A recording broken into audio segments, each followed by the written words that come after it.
Chapter 6 Saviors of the Train. The Russian gentleman was better the next day, and the day after that better still, and on the third day he was well enough to come into the garden. A basket chair was put out for him, and he sat there, dressed in clothes of Father's which were too big for him, but when Mother had hemmed up the ends of the sleeves and the trousers, the clothes did well enough. His was a kind face, now it was no longer tired and frightened, and he smiled at the children whenever he saw them. They wished very much that he could speak English. Mother wrote several letters to people she thought might know whereabouts in England a Russian gentleman's wife and family might possibly be. Not to the people she used to know before she came to live at Three Chimneys. She never wrote any of them. But strange people, members of Parliament, editors of papers, and secretaries of societies. And she did not do much of her story writing, only corrected proofs as she sat in the sun near the Russian and talked to him every now and then. The children wanted very much to show how kindly they felt to this man who had been sent to prison and to Siberia, just for writing a beautiful book about poor people. They could smile at him, of course. They could, and they did, but if you smile too constantly, the smile is apt to get fixed, like the smile of a hyena. And then it no longer looks friendly, but simply silly. So they tried other ways. They brought him flowers, till the place he sat was surrounded by little fading bunches of clover and roses and Canterbury bells. And then Phyllis had an idea. She beckoned mysteriously to the others and drew them into the backyard, and there, in a concealed spot between the pump and the water butt, she said, "You remember Perks promising me the very first strawberries out of his own garden?" Perks, you will recollect, was the porter. "Well, I should think they're ripe now. Let's go down and see." Mother had been down, as she had promised, to tell the station master the story of the Russian prisoner, but even the charms of the railway had been unable to tear the children away from the neighborhood of the interesting stranger. So they had not been to the station for 3 days. They went now, and to their surprise and distress were very coldly received by Perks. "Highly honoured, I'm sure," he said when they peeped in at the door of the porter's room, and he went on reading his newspaper. There was an uncomfortable silence. "Oh dear," Bobby said with a sigh. "I do believe you're cross." "What? Not me. No, not me," said Perks loftily. "It ain't nothing to me." "What ain't nothing to you?" said Peter, too anxious and alarmed to change the form of the words. "Nothing ain't nothing. What happens either here or elsewhere," said Perks. "If you likes to have your secrets, have 'em and welcome. That's what I say." The secret chamber of each heart was rapidly examined during the pause that followed. 3 heads were shaken. "We haven't got any secrets from you," said Bobby at last. "Maybe you have and maybe you haven't," said the Perks. "It ain't nothing to me. And I wish you all a very good afternoon." He held the paper up between them and went on reading. "Oh, don't," said Phyllis in despair. "This is truly dreadful. Whatever it is, do tell us." "We didn't mean to do it, whatever it was." No answer. The paper was refolded, and Perks began on another column. And here's Perks reading the paper. Totally ignoring her. And they're all standing there watching him. "Look here," said Pierre suddenly. "It's not fair. Even people who do crimes aren't punished without being told what it's for. At least, as once they were in Russia." "I don't know nothing about Russia." "Oh, yes, you do. When Mother came down on purpose to tell you and Mr. Gills all about our Russian—" "Can you fancy it?" said Perks indignantly. "Don't you see I'm a-asking me to step into his room and take a chair and listen to what her ladyship has to say?" "Do you mean you've not heard?" "Not so much as a breath. I did go as far as to put up a question, and then he shuts me up like a rat trap. 'Affairs of state, Perks,' he says to me. And I did think one of you would have nipped down to tell me. You're here sharp enough when you want to get anything out of old Perks." Phyllis flushed purple at the thought of the strawberries. "Information about locomotives and signals and the like," said Perkins. "We didn't know you didn't know. I thought Mother had told you. We wanted to tell you, only we thought it would be stale news." The 3 all spoke at once. Perks said it was all very well, and still held up the paper, and then Phyllis suddenly snatched it away and threw her arms round his neck. "Oh, let's kiss and be friends," she said. "We'll say we're really sorry first if you like, but we really didn't know that you didn't know." "We are so sorry," said the others, and Perks, at last, consented to accept their apologies, and then they got him to come out and sit in the sun by the green railway bank where the grass was quite hot to touch, and there, sometimes speaking one at a time, sometimes all together, they told Porter the story of the Russian prisoner. "Well, I must say," said Perks, but he did not say whatever it was. "Yes, it's pretty awful, isn't it?" said Peter. "And I don't wonder you were curious about who the Russian was." "I wasn't curious so much as interested," said the porter. "Well, I do think Mr. Gills might have told you about it. It was horrid of him." "I don't keep no down on him for that, missus," said the porter. "'Cause why? I see his reasons. He wouldn't want to give away his own side with a tale like that, It ain't human nature. A man's got to stand up for his own side, whatever they does. That's what it means by party politics. I should have done the same myself if that long-haired chap had been a Jap." "But the Japs didn't do cruel, wicked things like that," said Bobby. "Perhaps not," said Perks cautiously. "Still, you can't be sure with foreigners. My own belief is they're all tarred with the same brush." "Then why were you on the side of the Japs?" Peter asked. "Well, you see, you must take one side or the other. Same as with liberals and conservatives. The great thing is to take your side and then stick to it, whatever happens." A signal sounded. "There's the 314, said Perks. "You lie low till she's through, then we'll go up along to my place and see if there's any of them strawberries ripe, what I told you about." "If there are any ripe, and if you do give them to me," said Phyllis. "You won't mind if I give them to the poor Russian man, will you?"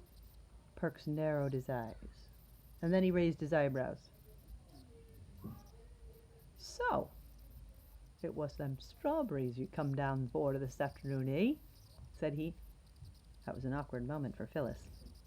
To say yes would seem greedy and rude and unkind to Perks, but if she said no, she would not be pleased with herself afterwards. So, "Yes," she said, "it was." "Well done," said the porter. "Speak the truth and shame the—" "But we should have come down the very next day if we had ever known you didn't know the story," Phyllis added hastily. "I believe you, missy," said Perks, and he sprang across the line 6 feet in front of the advancing train. The girls hated to see him do this, but Peter liked it. It was so exciting. The Russian gentleman was so delighted with the strawberries that the three racked their brains to find some other way of exciting a surprise for him. But all the racking did was bring out any idea But all the racking did not bring out any idea more novel than wild cherries. And this idea occurred to them next morning. They had seen the blossom on the trees in the spring, and they knew where to look for wild cherries now that cherry time was here. The trees all grew up and along the rocky face of the cliff out of which the mouth of the tunnel opened. There were all sorts of trees there, birches and beeches and baby oaks and hazels, and among them the cherry blossom had shone like silver or snow. The mouth of the tunnel was some way from Three Chimneys, so Mother let them take their lunch with them in a basket, and the basket would do to bring cherries back in if they found any. She also lent them her silver watch, so they would not be late to tea. Peter's Waterbury had taken it into its head not to go since the day that Peter had dropped it into the water butt, and they started off. When they got to the top of the cutting, they leaned over the fence and looked down to where the railway lines lay at the bottom of what, as Phyllis said, was exactly like a mountain gorge. If it wasn't for the railway at the bottom, it would be as though the foot of man had never been there, wouldn't it? The sides of the cutting were of grey stone, very roughly hewn. Indeed, the top part of the cutting had been a little natural glen that had been cut deeper to bring it down to the level of the tunnel's mouth. Among the rocks, grass and flowers grew, and seeds dropped by birds into the crannies of the stone had taken root and grown into bushes and trees that overhung the cutting. Near the tunnel was a flight of steps leading down to the line. Just wooden bars, roughly fixed into the earth, a very steep and narrow way, more like a ladder than a stair. "We'd better get down," said Peter. "I'm sure the cherries would be quite easy to get at from the side steps. You remember it was there we picked the cherry blossoms that we put on the rabbit's grave." So they went along the fence toward the little swing gate that is at the top of these steps, and they were almost at the gate when Bobby said, "Hush! Stop! What's that?" That was a very odd noise indeed, a soft noise, but quite plainly to be heard through the sound of the wind in the branches and the hum and whir of the telegraph lines. It was a sort of rustling, whispering sound. As they listened, it stopped. And then it began again. And this time it did not stop. It grew louder and more rustling and rumbling. "Look," said Peter suddenly. "The tree over there." The tree he pointed at was one of those that have rough gray leaves and white flowers. The berries, when they come, are bright scarlet, but if you pick them, they disappoint you by turning black before you get them home. And as Peter pointed, the tree was moving, not just the way some trees ought to move when the wind blows through them, but all in one piece, as if a live creature were walking down the side of the cutting. "It's moving," said Bobby. "Oh, look, like the others. It's like the woods in Macbeth." "It's magic," said Phyllis breathlessly. "I always knew the railway was enchanted." It really did seem a little like magic, for all the trees for about 20 yards of the opposite bank seemed to be slowly walking down the railway line.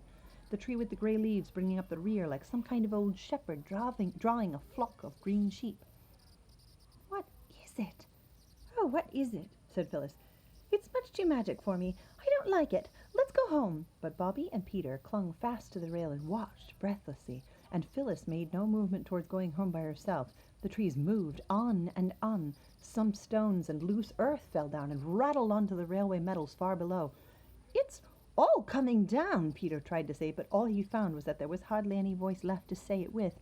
And indeed, just as he spoke, the great rock on the top of which the walking trees were leaned slowly forward. The trees, ceasing to walk, stood still and shivered. Leaning with the rock, they seemed to hesitate a moment, and then rock trees, grass, and bushes, with a rushing sound, slipped right away from the face of the cutting and fell on the line with a blundering crash that could have been heard half a mile off. A cloud of dust rose up. "Oh," said Peter in awestruck tones. "Isn't it exactly like when coals come in? If there wasn't any roof to the cellar and you could see down?" "Look what a great mound it's made," said Bobby.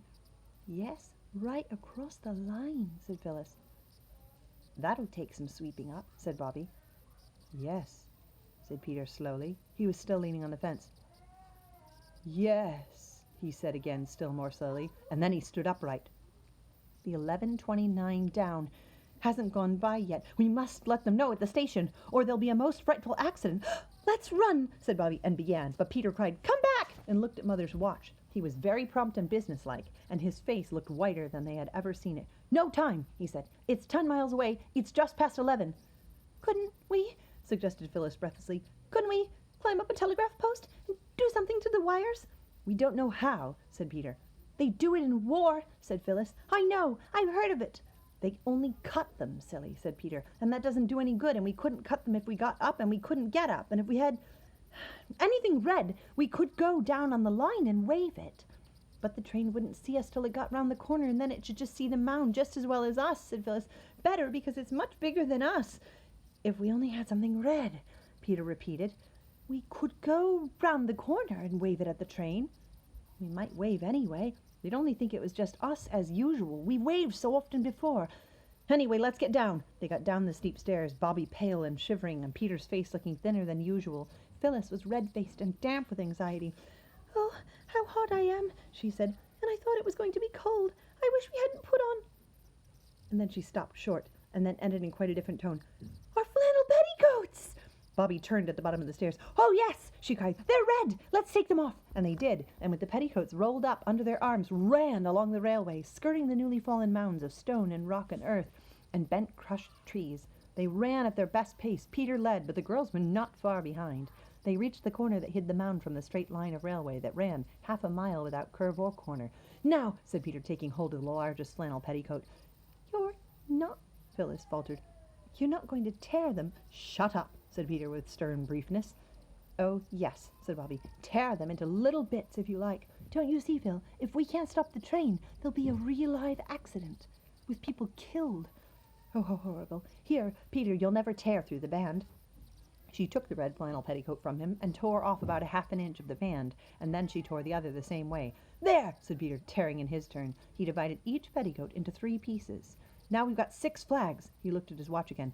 "And we've got 7 minutes. We must have flag staves." The knives given to boys are, for some odd reason, seldom of the kind of steel that keeps sharp. The young saplings had to be broken off. 2 came up by the roots. The leaves were stripped from them. We must cut holes in the flags and run the sticks through the holes, said Peter, and the holes were cut. The knife was sharp enough to cut flannel with. 2 of the flags were set up in heaps of loose stone beneath the sleepers of the down line, and then Phyllis and Roberta each took a flag and stood ready to wave it as soon as the train came into sight. I shall have the other 2 myself, said Peter, because it was my idea to wave something red. There are petticoats, though, Phyllis was beginning, but Bobby interrupted. Oh, it doesn't matter who waves what, if we can only save the train. Perhaps Peter had not rightly calculated the number of minutes it would take the 11:29 to get from the station to the place where they were, or perhaps the train was late. Anyway, it seemed a very long time that they waited. Phyllis grew impatient. I expect the watch is wrong, and the train's gone by, said she. Peter relaxed the heroic attitude he had chosen to show off his 2 flags, and Bobby began to feel sick with suspense. It seemed to her that they had been standing there for hours and hours, holding those silly little red flannel flags that no one would ever notice. The train wouldn't care. It would go rushing by them and tear round the corner and go crashing into that awful mound, and everyone would be killed.